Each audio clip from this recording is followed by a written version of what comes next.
They didn't collapse overnight. There was no single protest, no defining speech, no dramatic burning of banners in a public square. Modern feminism, veganism, and socialism didn't die with a scream. They died with a scroll. 1,000 swipes. 1,000,000 lukewarm opinions. They died slowly, quietly, while still insisting they were winning. At the beginning, they meant something. Real pain, real injustice, real hunger for change. Modern feminism was once a loud refusal to accept silence, a demand that women be treated as full human beings rather than accessories to male ambition. Veganism began as a moral question, an uncomfortable mirror held up to industrial cruelty and mindless consumption. Socialism emerged as a desperate response to exploitation, a vision of dignity for people crushed by unchecked power and wealth. These movements were born from empathy and outrage, and for a time, they mattered deeply. But something strange happened along the way. The causes didn't just grow, they mutated. They stopped being tools for liberation and became identities. And once an idea becomes an identity, it stops evolving. It stops listening. It stops admitting mistakes. It demands loyalty instead of understanding. That's when the rot began. Modern feminism, once rooted in equality, slowly replaced justice with performance. It stopped asking hard questions about responsibility and agency and instead rewarded outrage as currency. Victimhood became a competitive sport. Nuance was treated like betrayal. Men were no longer partners in reform but enemies by default. Any woman who questioned the direction of the movement was labeled a traitor, a pick-me, or worse. Feminism stopped speaking for women and started speaking over them. The irony was brutal. In the name of empowerment, it began to strip women of complexity. Women were told they were simultaneously infinitely strong and permanently oppressed, independent yet incapable of accountability. Strength became a slogan rather than a practice. Empowerment became aesthetic. Hashtags, merch, viral clips, while real issues like mental health, family breakdown, and economic vulnerability were sidelined because they were inconvenient. Feminism didn't lose to patriarchy. It lost to arrogance. Veganism followed a similar path. What started as a deeply personal ethical stance turned into a public moral ranking system. It stopped being about reducing harm and started being about purity. If you weren't perfectly compliant, you were the enemy. A person trying to eat less meat was mocked for not going far enough. A struggling family choosing affordability over ideology was shamed. Compassion was replaced by contempt, and the movement that claimed to care most about suffering became remarkably comfortable causing it, socially, emotionally, economically. The messaging grew increasingly detached from reality. Vegan influencers preached from luxury kitchens with access to supplements, specialty foods, and time, things most of the world does not have. Cultural traditions, economic limitations, and health needs were dismissed as excuses. The movement forgot that moral progress doesn't come from humiliation.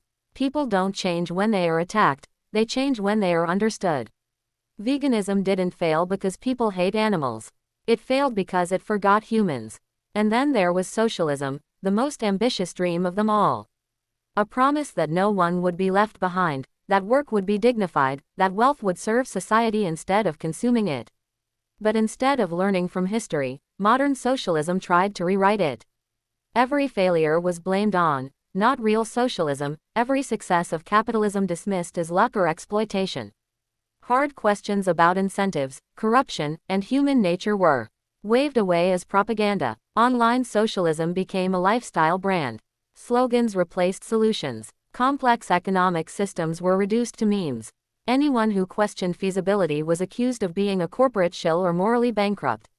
The movement stopped producing builders and started producing critics, experts at tearing down systems, hopeless at creating new ones.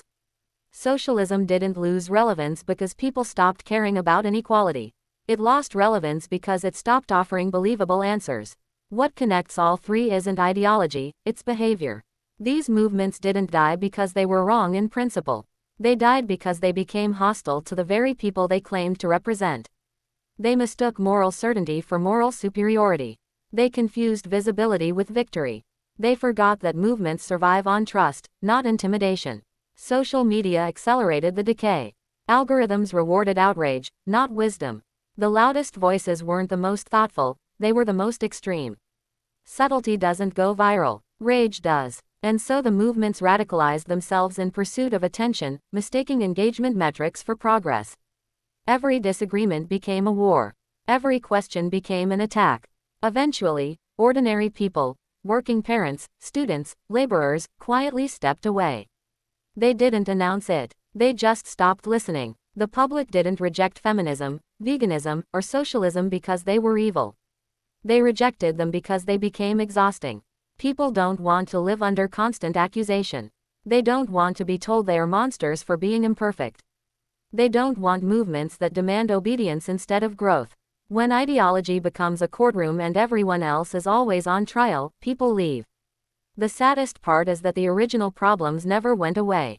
Gender inequality still exists. Environmental destruction is still accelerating.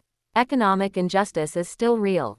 But the movements that once fought these battles lost credibility by prioritizing ego over impact. They chose ideological purity over practical change.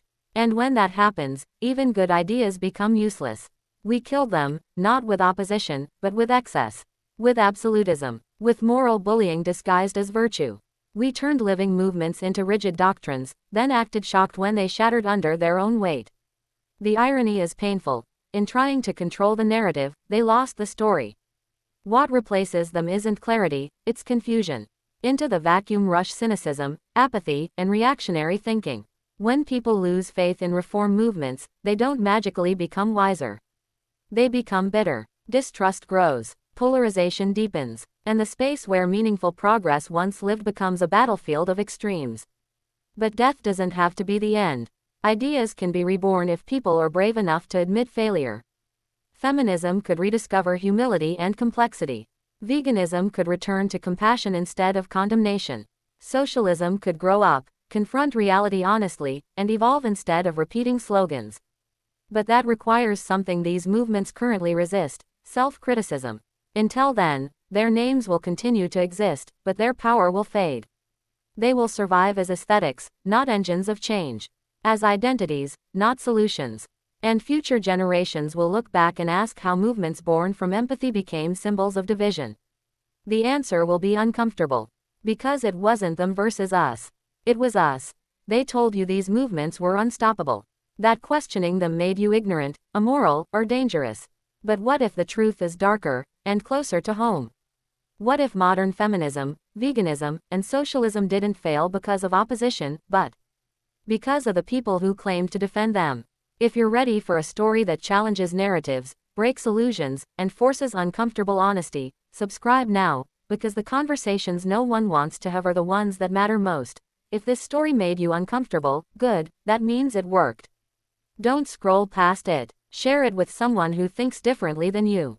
Argue about it. Reflect on it. Question your own assumptions. Real change doesn't come from silence or slogans, it comes from courage and conversation.